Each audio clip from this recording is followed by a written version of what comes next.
Wittgenstein is anxious to insist in the investigations that language is indefinitely extendable and that there isn't any single thing that binds all uses of language together, that there isn't any single essence that runs through all of language. And indeed, for particular words, there needn't be any particular essence that marks the definition of that word. That he says words have a family resemblance of their uses, so that, I mean, he gives the example of game. He says, if you ask yourself, what is it that all games have in common? And he keeps insisting, don't think what they all have in common, but look and see if you can find anything. And then he says, if you consider board games, Olympic games, gambling games, games played with balls on fields and so on, what you find is that there isn't any single essence. There isn't any single thing that all games have in common. The strength of the words derives not from some underlying essence, but from the fact that there's a series of crisscrossing relationships,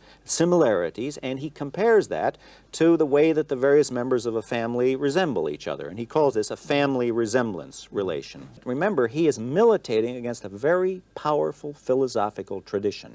He's militating first against the idea of his own, that words get their meanings by standing for objects, and then secondly, an even older tradition that says words get their meanings by being associated with ideas in the head. And he's militating against a tradition that says, and this goes back to Plato, that in order for a word to have a meaning, there must be some essence, there must be some essential trait that the word marks. So the interest of his remarks about language derives a lot from their revolutionary or radical attack on a pre-existing tradition. He uses the term family resemblance so often that I think it's worth saying just a word or two about that. When we talk of a family, the different members of a family having a marked family resemblance to each other, it need not be the case that there's one single feature that they all have in common. It need not be the case that they all have the same nose or all have the same chin, but that there's no single feature that they all have in common, just an overlapping and crisscrossing set of features from which they all draw, as it were.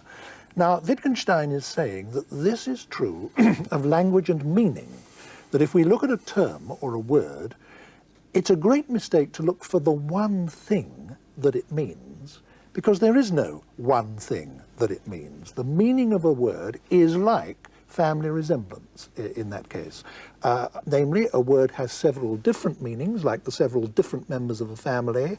There may be a crisscrossing and overlapping set of relationships between those different meanings, but there's no one thing that the meanings all have in common, which is, as it were, the essence of that word. Mm-hmm. That's right. That's what he's saying. Now, he doesn't say that this is true for every word in the language. No doubt there are words that have strict definitions, but he thought that this was crucial for philosophers to see, because a lot of the words that trouble us, especially in philosophy, I mean, in ethics and aesthetics, words like good and beautiful, which he was very suspicious of these words, but he thought that part of our failure was we were looking for some essence of beauty or essence of goodness, whereas he insists just look at the various resembling, crisscrossing similarities in the use of these words.